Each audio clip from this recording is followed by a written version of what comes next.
हमारे साथ air commodore retired Khalid Chishti साहब मौजूद हैं। खालिद साहब, बहुत शुक्रिया आपके वक्त का, आपका बेसब्री से इंतज़ार हो रहा था। सर, जो ये हादसा पेश आया है, इस पर पहले तो ये बताइए कि क्या लगता है, क्या फॉल्ट हो सकता है? आया कि वो ऑयल लीकेज का फॉल्ट था, या जो मिस एडवेंचर किया है पायलट की जानिब से, वो कॉन्फिडेंट था कि वो इसको टैकल कर लेगा?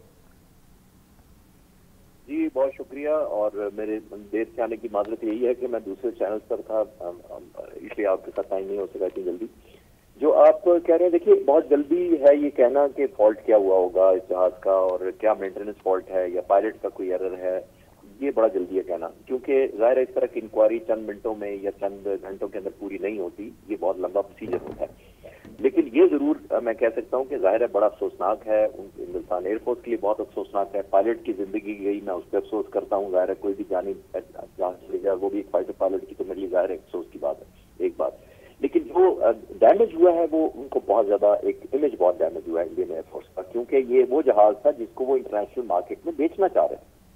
वो तो एक्सपोर्ट के लिए सोच रहे थे, और ये जहाज भेजने का दुबई जैसे एयर शो में, जो दुनिया का सबसे बड़ा एयर शो होता है, भेजने का मकसद ही ये होता है कि ये मार्केट किया जा सके। आपने नोट किया होगा, जब जमीन पर खड़ा होता है तो बहुत सारे वेपन्स उन्होंने रखे होते हैं डिस्प्ले करने के लिए, अपनी सलाहियत दिखाने के लिए। फिर वो एरोबैटिक्स करके जब हवा में दिखाता है, तो जो एक्सपर्ट्स होते हैं, जो तजिया नगार होते हैं, हम जैसे जो फॉर्मर एयरफोर्स से जिनका लिंक होता है, जो डिसीजन मेकर्स होते हैं, करंट जो एयरफोर्स चीफ्स होते हैं, वो देख रहे होते हैं इसको, जहाज को परफॉर्मेंस। और जब वो इंप्रेस करता है परफॉर्मेंस जाहिर जमीन पर थ्रू मार्केटिंग, तो वो समझते हैं कि ये जहाज उनको इंडक्ट करना चाहिए। हमने भी F-17 थंडर इसलिए भेजा है। हमारी परफॉर्मेंस अल्हम्दुलिल्लाह 2 कॉम्बैट में आपने देख लिया, पहले अभिनंदन वाले वाक़े में फरवरी 2019 में, और अभी देख लिया, तो दुनिया में जान गई है। अभी इनका जहाज बिकना तो दूर की बात है, अपनी इनकी एयरफोर्स बहुत फ्रस्ट्रेटेड है। राफेल तो एक जहाज उनका नुकसान होने के बाद वो MiG-21 ग्राउंड हो गए हैं। वो चाहते थे कि MiG-21 जो तकरीबन उनके पास 850 जहाज थे, उन्होंने आहिस्ता आहिस्ता उनको फेज आउट किया। और आपको सुनकर शायद हैरत होगी कि हिंदुस्तान ने जो पिछले 60 सालों में MiG-21 जब से इंडक्ट किया 1962 से, तो तब से लेकर अब तक 850 में से 400 जहाज क्रैश हो चुके हैं। 200 पायलट्स अपनी जान से गए हैं, 30 सिविलियन जमीन पर मारे गए इन पूरे सालों में। तो ये जहाज ऐसा था, ये समझ रहे थे कि इन 850 जहाजों को हमने रिप्लेस करना है तेजाब से। लेकिन एक तो मेंटेनेंस फॉल्ट, ऊपर से उनको अभी तक कंफ्यूजन है इतने सालों के बावजूद। जब वो 40 साल से जहाज बना रहे, तो उनको यही नहीं अभी तक कंफर्म कि हमने इंजन कौन सा लगाना है। इन दिनों में ये Indian air force Hindustan aeronautical limited बना रही है बुनियादी तौर पर जहाज, लेकिन अमेरिका से नेगोशिएशन कर रहे थे कि हमें जहाज दे दें इस इंजन के लिए जहाज। अभी तक जहाज में इंजन लगने का फाइनल नहीं हुआ था, तो अमेरिका से लेना चाह रहे थे कि इंजन जिसका इंतजार कर रहे थे। अभी इसका इंतजार ही था, ट्रायल हो रहे थे, और ये एक और क्रैश हो गया। तो ये बहुत बड़ा सेटबैक है मेरी नजर में इंडियन एयरफोर्स के लिए। और लॉन्ग टर्म में इनकी इमेज को भी, प्रोफेशनलिज्म को तो होगा ही होगा, मेंटेनेंस या जहाज की मार्केट को बहुत नुकसान होगा। जी अच्छा सर, जिस तरह से हम देख रहे थे कि ये मैनेवर के दरमियान ये वाक़या पेश आया, आपको क्या लगता है कि जो सडन इंजन सीजर्स होते हैं, उसमें वर्टिकल क्लाइंब के दौरान हमें इस तरह की कुछ इंजन फेलियर्स नज़र आते हैं, उसमें मैल फंक्शनिंग नज़र आती है, क्या ये वजह हो सकती है?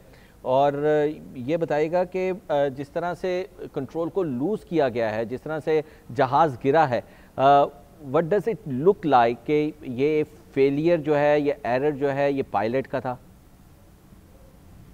देखिए, आपके चैनल पर मैं या बाकी चैनल्स पर जो वीडियो देख रहा हूँ, ऑल्दो मैंने खुद एक्सीडेंट इन्वेस्टिगेशन कोर्स किया हुआ है और फ्लाइट सेफ्टी कोर्स भी किया हुआ है, जिसमें हमें ये बताया जाता है कि अपैरेंटली जहाज की वीडियो देखकर कौन कौन सी चीजें कंट्रीब्यूट कर सकती हैं। जाहिर है बाकी चीजें तो बाद में तफसील से जब आती हैं, इंजन का आता है, परफॉर्मेंस आता है, जहाज का डाटा निकलता है, और मुख्तलिफ एंगल से जहाजों की इन्वेस्टिगेशन को देखा जाता है। ये जब देखा जाता है तो इस जहाज को देख के बड़ा मुश्किल होता है, क्योंकि देखिए ये जब जहाज एरोबैटिक्स कर रहे होते हैं और मनूवर कर रहे होते हैं, बहुत जमीन के करीब कर रहे होते हैं, और ये बिल्कुल जहाज का अपना भी और पायलट दोनों का इम्तिहान होता है। क्योंकि जाहिर है वो जमीन के इतना करीब करेंगे, आउट परफॉर्म करेंगे दूसरे जहाजों को, तो लोग जो ऑडियंस होते हैं, खासतौर पर जो प्रोफेशनल होते हैं, और उनसे भी बढ़कर जो पॉलिसी मेकर्स होते हैं, जिन्होंने डिसीजन लेना होता है, उनको इंप्रेस कर पाएंगे। वो मुतासिर होंगे कि ये जबरदस्त मनूवरिंग करता है, इसका रेट ऑफ फ्लाइंग बहुत अच्छा है, इसका टर्न रेडियस बहुत अच्छा है, इसकी इंजन की परफॉर्मेंस बहुत अच्छी है, तो तब वो खरीदते हैं। तो इसको देख के जिस तरीके से जमीन पर आया है, एक और एलिमेंट भी होता है कि अगर पायलट का अपना कोई एरर भी है तो वो भी इसी का जाहिर नजर बन जाती है। और अगर एरर हो जाए तो हमें ये कहा है ना बचा सके तो खुद पायलट को हेल्प करके अपनी जान जरूर बचानी चाहिए, क्योंकि पायलट की अपनी जान बहुत कीमती होती है।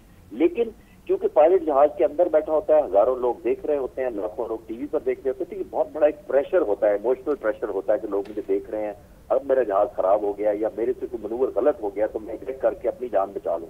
तो वो आपको ऐसा लगता है कि वो अपनी अना की वजह से उस जहाज को उस तरह नहीं छोड़ पाता टाइम पे, और खुद भी बाज़ दफा साथ चला जाता है। लेकिन जिस तरीके से ये सिंक डाउन किया है, अभी बड़ा मुश्किल है कहना कि ये इंजन फेलियर है या कोई पायलट की मनूवरेबिलिटी में उसने इतना लो परफॉर्म किया है कि जहाज जमीन की तरफ सिंक करके इस जमीन का इतना लो होने का देखिए मोमेंटम होता है। जब आप जिस तरह ये जहाज मैं स्क्रीन पर देख रहा हूँ, जब वो जमीन की तरफ आ रहा है तो वो मनूवर करने के लिए या जमीन से बचने के लिए उसको स्पेस चाहिए होती है, और अगर वो ना हो, चाहे वो इंजन के फॉल्ट की वजह से हो या पायलट की अपनी गलती की वजह से, तो ऑलमोस्ट इम्पॉसिबल हो जाता है रिकवर करना। लेकिन हैविंग सेड दैट, जैसे मैंने कहा कि बहुत जल्दी है अभी कहना, लेकिन चाहे जहाज टेक्निकल वजह से गया हो, चाहे वो पायलट एरर हो, लेकिन एक तो शर्मिंदगी का सामना करना पड़ रहा है भारत को, और अब देखते हैं कि आगे इस मामले को किस तरह से देखती है दुनिया और क्या बनता है। इन तमाम मामलात का बहुत शुक्रिया।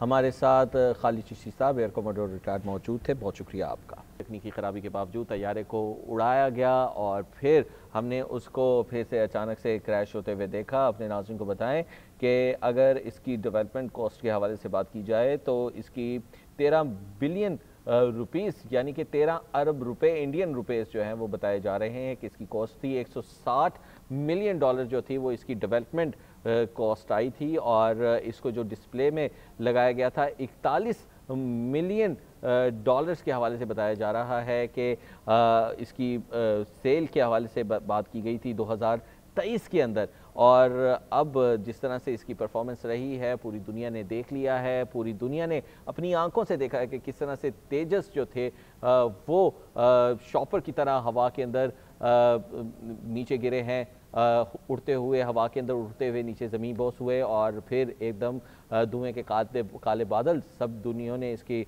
मुशाहिदा भी किया, और सब दुनिया ने अब सवालात भी उठाना शुरू कर दिए हैं कि कौन से वजूहात हैं कि इतनी बड़ी इन्वेस्टमेंट के साथ, इतनी बड़ी कॉस्ट के साथ इस तरह के तैयारों को इस तरह के हादसात पेश आ रहे हैं। और ये एक जग हसाई का मामला होता है, किसी भी कौम और मुल्क के लिए एक सुबकी का सामना है, परेशानी का सामना है और शर्मिंदगी का सामना है, और भारत ये शर्मिंदगी हर महाज पर फेस कर रहा है इस वक्त, चाहे वो सिफारती महाज हो, दिफाई महाज हो, सरहदी मामलात हो, हर जगह पर भारत को सुबकी का सामना करना पड़ रहा है। अपने हमसाया ममालिक के साथ जो ताल्लुकात हैं, नेपाल के साथ ताल्लुकात हैं, बांग्लादेश के साथ ताल्लुकात हैं, उस पर भी हम देख रहे हैं कि बांग्लादेश जो है वो एहतजाज कर रहा है और बांग्लादेश की जानिब से सवालात उठाए जा रहे हैं। भारत की जो इन्वॉल्वमेंट रही है बांग्लादेश के अंदर, फिर बलोचिस्तान के अंदर जो भारत का किरदार है, फितनतुल हिंदुस्तान है, फितनतुल खवारिज है जिस तरह से सपोर्ट कर रहे हैं,